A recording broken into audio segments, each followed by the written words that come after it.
Hi, everybody. I've had an absolute blast recording your championship intros on audio and also on video. And for those of you that didn't know, the videos can be done special exactly the way you like them because these are green screens and we can do them with a scene behind me. Do you want a fighting scene? Do you want a beach scene? Do you want a race car scene? Any scene you want, we can give it to you. It's your theme and my pleasure. Just write our offices and we will answer you with the exact fee involved and how it'll get done. So here we are, and now it's time, and it's your choice. Cheers! From the shores of Malibu, where the waves are pumping, to the Great Wall of China, and back to the streets of Miami, Florida, where the UFC is coming. We are live. This is It's Time Radio, the show where we talk about what you think about, but may be afraid to voice. Do not worry. We will voice it for you. We talk about it all on It's Time Radio. Sex, drugs, rock and roll, politics, entertainment, UFC, sports, you name it. We're going to talk about it. We'll start off today, as we do every week, with my co-host, producer TJ DeSantis. TJ, how are you? I'm good, Buff. How are you? I am feeling great, but I am nonstop. Every single second, every single minute is accounted for till I get on that plane tomorrow afternoon. There is so much going on in Miami. There's so much going on in my other businesses. It's loving life, TJ. What can I say? Yeah. Living the dream. There Living you go. the dream. I get it. It's from the shores of Malibu to the shores of South Beach, though, from what I hear. The shores of South Beach. I'll be lucky to see South Beach. The moment I land, aren't you going on a yacht, though? Oh, that's right. I will see it. Yeah, I'll see it from afar.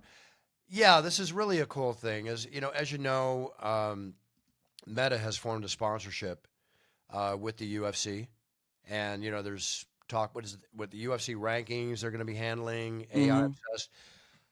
Every time I hear AI, I can't even talk about it because I'm still trying to learn about it. I get it. And you get it too. So whatever that means, it's Mark Zuckerberg and Dana White and the powers that be all pulling together, to make the big fight, as they say, without throwing a single punch. But it's been a long anticipated collaboration. And what's happening is that, there's Elon Musk's X platform, the social app. Yep. Mark Zuckerberg has Threads. Okay. Mm-hmm. And very similar when you look at them and the way that they work. Yep. And I'm doing kind of an ambassador for a period of time here. I'm doing work with Meta and with Threads. And I filmed a big promotional campaign for them. And now on Friday, right before UFC Miami, they've rented this beautiful yacht and they're bringing me on the yacht and they've got like billboards and all this fancy stuff. And I'm going to be answering live posts made or questions brought in on Threads by UFC fans, along with other things they have planned going on during this 4-hour period that I'm out on the boat. So it's going to be pretty awesome. Cool. Maybe you'll see Conor McGregor on another yacht. Yeah, we'll blow the horn and wave at each other. Right, yeah, maybe. Good. Trouble, there's a big difference, though. Yeah. He owns his, I don't own this one. That's a big true. difference. That is true. Yeah. That's okay. That's all right. Beggars can't be choosers if you want to refer to it like that. So it's all good. Yeah, but I think it's going to be a fun time, Buff. I mean, you should get some good questions.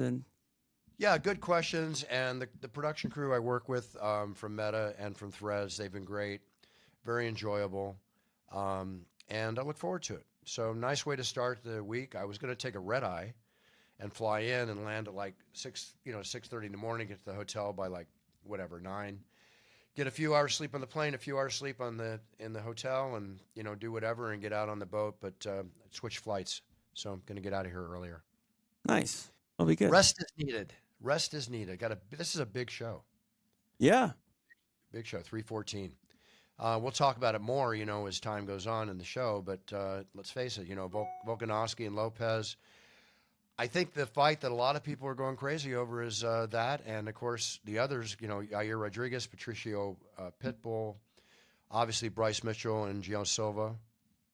Yeah, but what about Patty the Batty? I just was about to go into this. Patty Michael the Batty, Chandler, yeah. Michael Chandler. Let's face it, Michael stays in the mix, winning this fight. I think win or lose, everybody loves to see Michael fight, right? Yeah, without question. Without question. Patty, he's on his way to a championship belt. I mean, and again, I'm not predicting here, but if he gets through Michael And what would his next challenge be? It would be Here's the thing, the Bronx. Patty. I don't know how many fights he would have to fight before he would get Islam, but Patty's got to do something to deal with that wrestling of Islam Makhachev. Not to mention the hands as well. He could be on his road to a title, but right now, I think it'd be a tall test for him to wrestle that belt away from Makhachev. Yeah, exactly. Well, listen, he got through Oliveira, right? Not yet. Not yet. Did No, he? excuse me. No. No. What am I saying? Pardon me. But isn't that somebody he has to face? Yeah, he would, correct, but he's got Chandler here. Yeah, but I think that after Chandler, what I was trying to say there, sorry if it came out wrong, is I think his next fight would be with Oliveira. Maybe. Yeah, potentially. I mean, I don't want to put the cart before the buggy. Yeah, or the horse. You know Listen, what I mean? But we're not the powers that be that make the fights, so we don't know. All we can do is be like fans and look forward to it. right. We can go over more on the card, but Jim Miller fighting for the 95th time in the last 2 years Oh yeah. against Chase Hooper. Man, bless Jim Miller. Jim is. It's amazing, isn't it? Yeah. No, absolutely, it is. I mean, the guy's going to be on UFC 400. I believe it. I really do. Yeah, pretty. Hey, Incredible. we got your guest here. Let's let him let's in. bring him on. Okay. All right, everybody. Right here, our guest coming in. There he is. There he is. All right, none other than Alex Hernandez. Alex, how are you? Hey, doing well. Am I coming through right on the audio? You are. You sound great. Yeah, you sound great. No problem. So, Alex, it's been a very, very cool watching you fight. You had your debut against Beneil Dariush in 2018. You've been fighting and explosive ever since in every fight that I've announced for you. And pleasure to share the octagon with you and to roar your name to the millions watching. Thank you very much for coming into my office and doing what you do best, right? Yeah, man. Pleasure. So, obviously, nothing but the utmost respect, and thanks for having me on the show. Appreciate you. of course. So, where do you see yourself in the UFC picture now? I mean, are you aiming for a ranked opponent, or what's your goals like for this year? Considering how recently you fought. Yeah, man, caught the first good streak of momentum since like 2018, so that's exciting. And really kind of feeling a new ground of confidence at 155. I was unsure about it. It was just kind of my size and stature in the class, and so I made that run at 145, which was trying a really tough cut to get in there, and I felt like I was just on the edge of having a lot of success in there, so kept trying to push it, and then hit that skid at 45 and decided. If I'm going to go out, I need to go out and enjoy myself. So I'm going to hit it back at 55. And now I'm really feeling like the size I want to feel, the confidence I want to feel. I feel like I got the power at 55 now. So just keep the good times rolling, keep the momentum happening. I've got kind of a loose list of some people I'm targeting. But really, man, after that last fight, so much of it's just kind of getting healthy. I was dealing with a lot of neck injury going into that. I had a couple of herniated discs in my neck. I was dealing with it there after the first round in that fight. And so now my focus is really just trying to get whatever kind of clinical assistance I can, talking like regenerative injections like PRP and stem cells, and then just PT, and then trying to get something in maybe end of summer or fall. But really just it's kind of hard to pinpoint somebody because I'm not sure the recovery process is going to be like on this, but I'm confident without surgery I can get back in by fall at the latest. Yeah, well, with the listen, I've had PRP and stem cell treatments, and Yeah. they definitely, they have their benefits. There's no question. Would you be leaving the country to go to Colombia or Mexico to get that done? And that's what I'm trying to play with. I was talking to some guys stateside, but doesn't seem to have the same juice. It's not the nectar that you would get over there in like Medellin, or there's a Puerto Vallarta clinic I'm talking to right now, and there's a Tijuana. So that is what I'd be looking to do. If I keep going back and forth too much longer, though, I'm just going to say the hell with it and just go to the lab and keep in the States, just do a lot of physical therapy. And I got some time on my side, so I feel like I can work it out myself either way. The stem cells would just kind of help speed the process, you know. Well, you got youth and power on your side and all that, but if you get a chance to go to Midian with the bio people down Pretty there, fantastic. um, yeah, they're a great group. Is that where you I went? know You were people. in Colombia? No, I was supposed to go. I've had treatments here. Mm, I've done the PRP and different things, but I haven't had the mega yeah, yeah, yet. yeah. I was scheduled to go last year, and I was going to go to Midian with them, and they have. I've heard nothing but positive things, and I had to cancel my trip, but I plan on doing it if I can squeeze it in this year. I definitely want to get it done. Yeah, I think that'd be fantastic. Doing the whole IV thing sounds so it's interesting and it's so alluring because it's like this idea of just a full body regener. I mean, I'd imagine going overseas and just getting pumped up, like Voldemort through the IV, and coming back like a 17-year-old Puerto Rican track star. I'm just in the prime of prime of life and feeling excellent again. And so, yeah, that's really a tempting prospect to try to get into something like that and go into one of those stem cell IV clinics would be neat. Um, of course, It's the there's approval. Of nothing. course, the UFC approval. Yeah, I don't think there would be anything against the approval because nobody's argued with that yet. I mean, many major athletes do. We're not talking the other stuff. Right, right, We're right. talking just good natural things going into your body. I avoid all that. I would avoid all that. Yeah, You yeah. know, I've never been into that kind of Oh, well, crap. that's the So thing too with like obviously in our profession, it's like you don't want to become too much of a point Dexter for things because there's only so much we can do about our anatomy while we're competing. If like absolutely, I'm almost reluctant to do certain panels, or I would hate to see a testosterone test. I feel solid right now, but after making those 45 cuts, God, I felt like I really wore myself down. I was whenever I was coming off of it and trying to build back into 55. The initial aesthetic, I was like, dude, what happened to me? I feel like I blew out all my testosterone, and I I was wondering if I was ever going to get back to form. And then, of course, within a few months of just good routine and habitual, living, training, felt like I filled out and looked like myself again. But yeah, scary prospect of frying your testosterone, and there's nothing we can really do about it. So it's almost rather not know what those numbers look like. You know, so your testosterone level at your age went down. say that again. You saying your testosterone levels at your age went down? You I don't know. noticed I that they felt went I down. felt from the 45-pound cuts. I just had such a lack for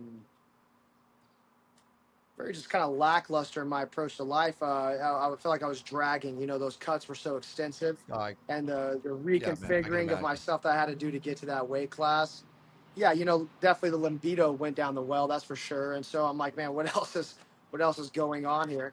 And Well, so that could be a worrisome yeah, situation for yeah. I was like, many. is this 30 now? Do I just not I don't like women anymore at 30? And so it took a minute to kind of come back and get back in my mojo, so to speak.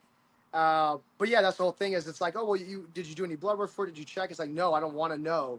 I'd rather just kind of work and try to just sort of feel it out and build back up because if I look at a number, I'd hate for that to get in my head and then believe I'm fried and I'm not going to get back to my prior levels or whatever. It, Well, it is. all I can say is sorry, TJ. All I can say is one key word, and I've lived by this word: keep it natural. Yeah, Keep it natural. Just stay because natural. then it's You controllable, know. right? Like you can, yourself, especially this long in the game. I got an idea for myself, so it's like I know if I tend to this diet, have these morning and nightly patterns, after X amount of weeks, I can probably assume I'll be back to form. You know.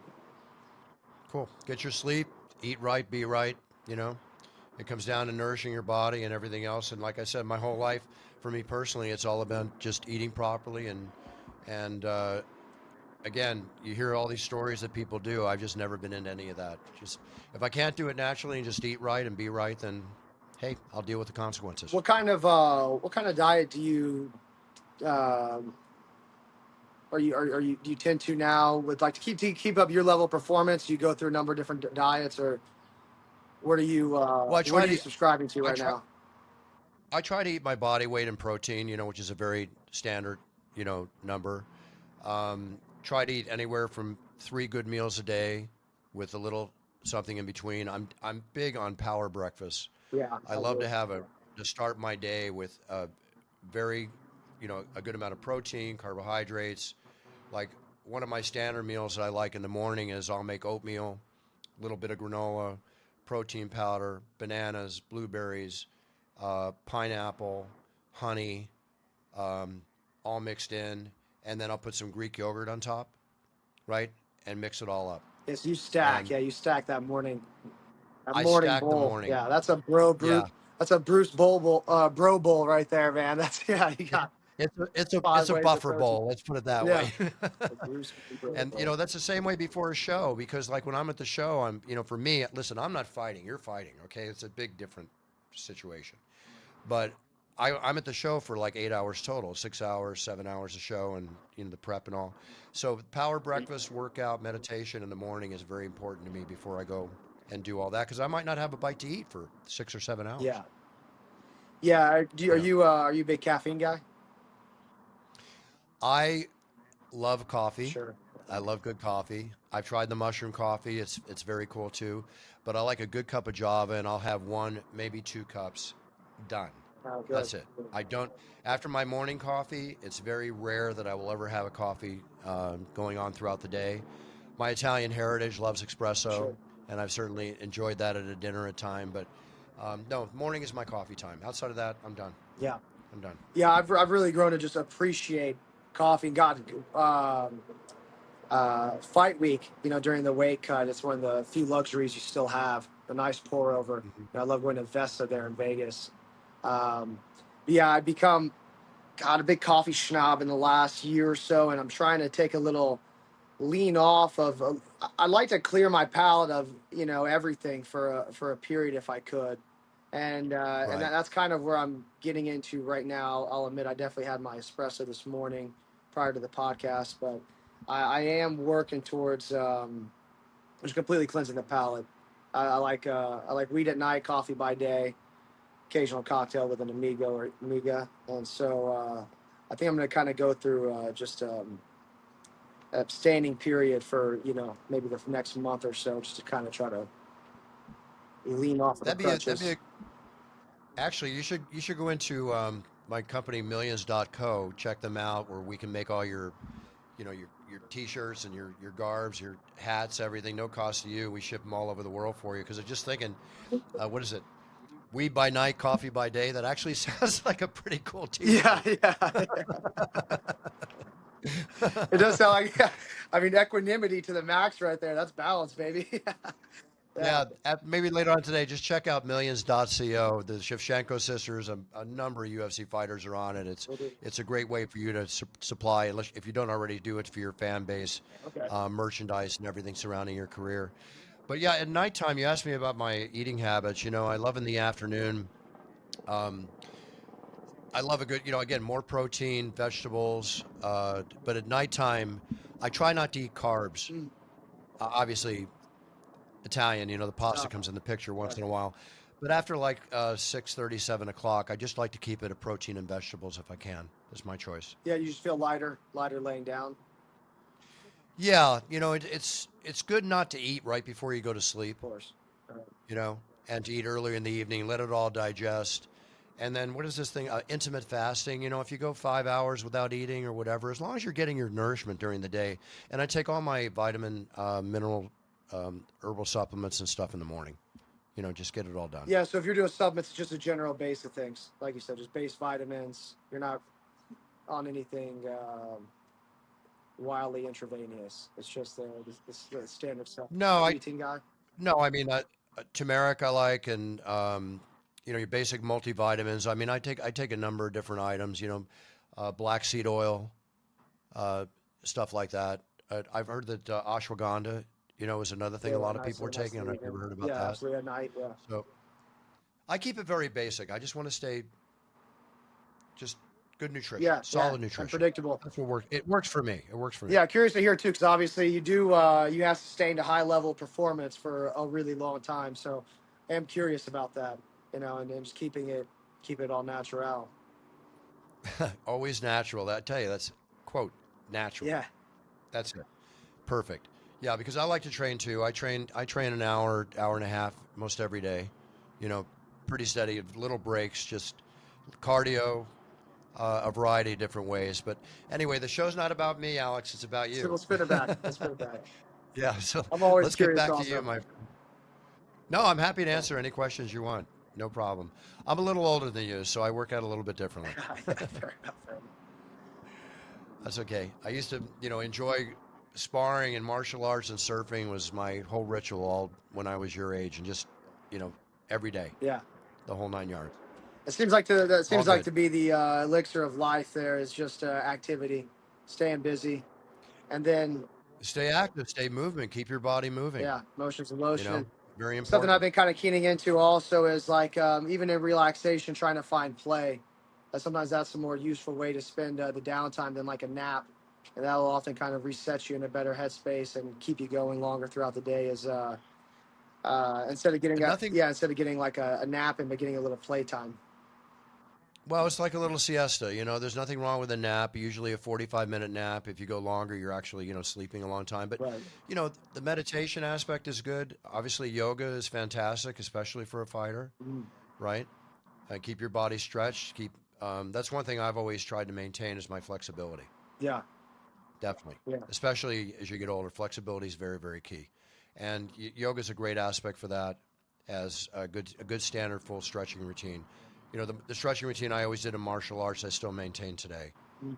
Um, Keep it going. Man, and that's so pivotal too, man. Not losing that, not losing what you already gained at an early age. It's there with you, keeping the maintenance up. Yeah, Listen, what we did when we were early is what we pay for when we get older, yeah. right? That's so much what I'm trying to do right now in this like recovery period. The Chinese were right. You're as old as your spine. So anytime that I feel a little vulnerable or fragile, it's because my spine feels compromised in one way or another. So right now, dealing with a lot of the cervical and then lumbar issue as well, which I think anybody kind of gets over time. But um, man, that's where all my attention and focus is lubricating those areas, keeping the motion there, and activating the muscles around it. And yeah, so much that I Absolutely. think is repairable. We can mend so much of it. Yeah. Do you meditate at all? Yeah, yeah. I take. I go in periods. I find you know if I'm overworked up for whatever reason it is or like anxious, sometimes I'll let myself indulge in that for a little bit. Meaning, I don't take the time to do the breath work or the meditation. Maybe I'm a little too drawn like my phone or other electronics, but I'll allow myself a little grace period of indulgence, and then I'll get sick of it, and then I'll generally rebound right back into correct exercises and kind of ways of starting and closing the day. But I do allow myself little And, grace windows of indulgence for sure in life. and what about there's two other items that I do that are important. Infrared sauna, I like regular sauna too. I just happen to use an infrared sauna. Cold plunge. Mm, I cold plunge most every morning. And recent studies have found, like, if you're training and working out and lifting weights, you don't want to cold plunge after you work out. right. If I have this correct, it can actually reduce muscle mass. But for me, first thing in the morning, go out, feet on the grass, get grounded, get some sun, and do a 3-minute cold plunge. So, Yeah. do you do that at all? Yeah, I think that's the time to do it. And it feels so right once you get going on it. It almost feels so wrong to not do that. Like get up, get outside in the sun, get your feet grounded, get moving a little bit. Yeah, drop in the cold. And I always say with that too, you don't have to be a hero. Like again, back to the Poindexter thing, people get so on it. Now it's like every time you got to do 3 rounds of 5 minutes, and I'm like, for what? Who says? I think you kind of follow your intuition on it, and if you're feeling like just a dip's appropriate, then just jump in and out, get the head under, get out. If you feel like soaking in there for a little bit, indulge in the ice, then do that. But I think anything, especially in the start of the day, is really really beneficial. Just to clear the head up, get that information out, to shake off the night. Yeah. The way you start the day is the way your day goes, Yeah, you know? yeah, And in the cold plunge, you see people, not mentioning names, are like, oh, I'm in 40 degrees, I'm in 38 right. degrees, I'm in, 49 to 54 degrees usually is the basic window. 3 minutes, no more than 6 minutes a day. Mm. But 3 minutes I found is the key It's right there. golden. Yeah, yeah. I have different. I'll have a different goal. Sometimes I'm like wiped out and really sore, and I just want to lie in there, and I'll sit if it's at that temperature. I might sit in for 10 minutes and then move around. But again, it's kind of like I feel inclined to do so. Other times, like today, same thing. I've been getting in daily here. Well, I'm staying at my friend's here in Austin, and this morning I was like, just kind of more of an in and out. So I was probably in for 2 minutes or less because I just wanted more Mm-hmm. of a wake up charge. I didn't really want to be too much of like an ongoing calorie burn, or even like if you overindulge there, sometimes you can feel a little fatigued after. So I was feeling more of just Yeah. like a jolt, you know. Too much of anything is too much. Where do you live? Um, Denver, primary, but I'm between San Antonio and Denver. I'm always back and forth, just with Well, family and training. gotcha. Denver's a great place to live, and certainly great for you to train in that high altitude. Yeah. As far as Vegas, there's the fight center there, or whatever they call it. At UFC, that's got all the things that we're talking about to benefit you when you're fighting in Vegas or stuff like that. Do you make use of that when you're there? Absolutely, I love it. Love the people there. It's always fun. It's funny. I used to go in the beginning. I don't know if it was just the culture we were all adopting off of McGregor or what, but I remember feeling more like I was at odds, like walking into the Performance Institute. It felt like, the competition, the ops were all around me. I didn't want to like hang out too much with the opposition. And, Yeah. and now I go in there and I don't have that same level of animosity at all. And now it's more of a warm embrace, shoulder to shoulder with everybody. And everybody you get such good collaborative work out of. Obviously, the staff's phenomenal, so I love chopping it up with them. But it seems like they've got some really good small groups working out. They're like teams are getting built out of the Performance Institute now, and it's you go in there with a good spirit and assuming you're a good training partner, man, you get a lot of really good work out of popping in there, as well as the rehab side. You get good training as well. And so yeah, Vegas is a really cool spot just to network as a fighter. Even in the Performance Institute, you can Sure. really develop some really good training relationships out of there. Yeah, absolutely. Appreciate all the talk on health and fitness because that's something we should all be, aware of. And just when an offset for another question, you've had some tough losses against some top tier competition. Oh yeah. Cerrone, Moicano, and Quarantillo. Obviously, I think whenever you go through that, whether it's a win or a loss, you learn from that and you excel at it from those. Do you find that each one is like a learning experience for you, and you find you're better when you go into the next fight, win or lose? Because I just want to say one thing. We all know you're a warrior, but win or lose in the octagon, you can gain credit even with a loss by your performance, and you always perform at your max. I respect the way you fight tremendously, and I look forward to watching you fight whenever you enter the octagon. So, Yeah. with Sorry. do you take away from that? Do you really analyze it and think, how can I Yeah. excel from that point? Yeah. First, I appreciate that. Appreciate that to the moon coming from you. Truly, I don't take that for granted at all. And No, my pleasure. yeah, I learned tremendously from every single fighting experience. I think I have a high level of awareness for it and do a pretty good job of recapitulating what happened and the headspace surrounding it. The problem is that it's not a one shoe fits all. It's kind of like any great thing that you can really grab or understand. It's almost like a constant pursuit. So you're constantly in pursuit of the spirit or something. It's like you think you kind of figured one lesson out for one fight, and it'll push you to the right direction of just becoming a complete martial artist, complete man, complete whatever. But it might not always be like the lesson you need for like the next fight. There's times where it seems like you need passivity and poise, and there's other times where you need like high action, aggression, dogginess, Right. and so you kind of have to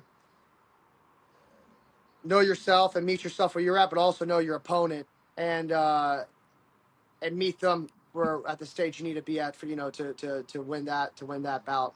But I think I don't know, that was a super abstract way around that, but It's okay. yeah, I think yeah, off of every one of those fights, those are magnificently large fights, and each one I put on such a grand pedestal, and I kind of treated like it was the last dance, and threw kind of all the cards on the table in my own mind and put like way too much pressure on each one of those moments as if they're going to be the last moment. And then inevitably there's always another moment and there's always another opportunity. And it's like, dude, stop creating this like false narrative around this grand scale that for me is like unattainable or unachievable. And then sure enough, whenever the moment comes, but I started realizing I was almost like reading this script to fail. Like it was like I would put on this grand stage like I couldn't possibly amount to, and then like when the moment would come, it would be too great for me, and then I would almost find a way to fail in it. And it took a minute to like see that's what was happening. But then after that Quarantillo one, it was like, dude, you have every single reason to be winning these fights, this fight in particular. I had this super toxic dialogue in my mind that was like, man, this is going so well and almost too easy, but you are going to find a way to fuck this up. And inevitably I did. And when I was able to look back on it, it was like, again, I had this like script and it was like, here's where charge the front lines, start to like take out the cavalry. And then later in the round, it starts to, cardio starts to wane, the anxiety starts to settle on you, the adrenaline dumping, and now this is the part where they start to rise over and you fall and you fail, you lose the fight. And again, it was like black and white, reading like a script, and I like play this part. And when I realized that like all this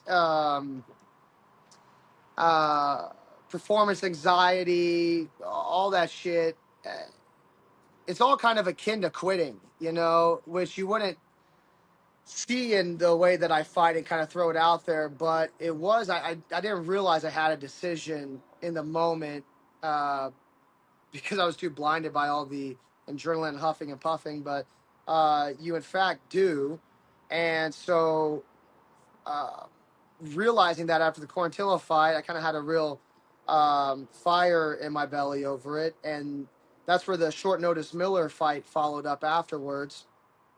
And realizing, man, you sure are good at giving it, but you're not great at receiving it. And if you want to be great in this sport, you have to take it just as well as you give it. And it's a decision. It's a decision to receive it well, keep a calm head about you, and continue to act as if everything's going perfectly fine according to plan, or Right. or as if you're just ready for a fight. You're not expecting any kind of finish or highlight performance. You're just ready to find a finish, ready to You've execute got on a highlight performance. Yeah, you've got a solid head. Every the way you're explaining yourself, you've got a solid head. You've got a great attitude towards everything, and life comes down to two words: puncher's chance. 100%. Everybody's Thank got a God we got puncher's the chance, plug. baby. That's right. That's right. Man, I I was, was yeah, and I, had to pull out my bourbon for a second because I was thinking about you while you were saying that, and puncher's chance just rings true with all of it. You it's know, so true. I actually, I don't know if it was seeing the bottle plays it in my head more, but I think it's surrounding every single fight, whether it's for me or against me. I think about it. I even think about it again, like if I'm favoring myself in in a matchup and an outcome, I still have such great reverence for my opponent because there's always a puncher's chance, and we're fighting bad boys, always. obviously, in this division, and in this promotion. Well, you fight bad boys in the octagon, bad boys, God forbid, outside the octagon. I mean, look at Henry Cejudo. Yeah. His actions saved somebody's basic, life the other day. Remember, did you hear about him with the hit and run scene? Yeah, I did. I did see something about that. Yeah, I mean, kudos to Henry. He's I respect Henry a lot. He's one of the finest athletes to walk the face of the earth ever. Yeah. Um, do you learn by watching other people? Do you have role models in the sport? Yeah. Coming up, I was always I was never the best fan of the sport, but I would really idolize over time a handful of fellas. But I'd kind of really hone in and obsessively watch like one champ or up and coming guy at a time, and Well, and really just dive down the wormhole on that fighter, that athlete, the way they think, the way they train, the way they're moving, and and then as time kind of evolved, and I moved out to Colorado, I became a better fan of just watching the sport week to week, and studying the fighters. I don't like to watch. I try to spend most of my time watching good fights, just not all the fights. Um, and today, there are select guys that I'll take from. Obviously, there's always people to learn from. Uh, but so much of where I'm at now is trying to clear out some of the external noise, and really just trusting in myself more, my own intuition, and the experience that I believe I can lean on.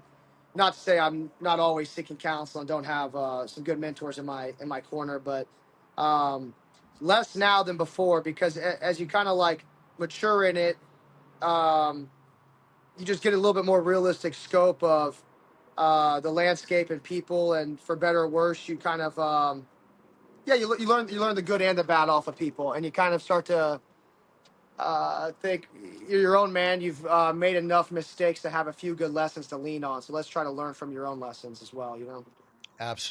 absolutely, absolutely. Alex, again, it's a pleasure to talk to you and hear your attitude towards life, fighting, and your future. You've got a humble attitude. I always say to be great is to be humble. Um, your respect for the people around you and your respect for what you do comes out in the way you talk.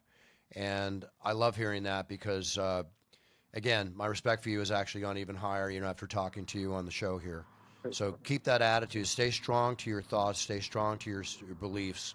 And above all, stay strong to yourself, Yeah. and the life is golden moving ahead. And you got some rehab ahead of you. Do it right. All I can say is heal 100%. Nothing, I don't like when, and again, everybody has to earn income when fighters come in and, if you have an injury and it's not 100% and then you re-injure yourself worse, so you live with that injury for years and years to come. Yeah.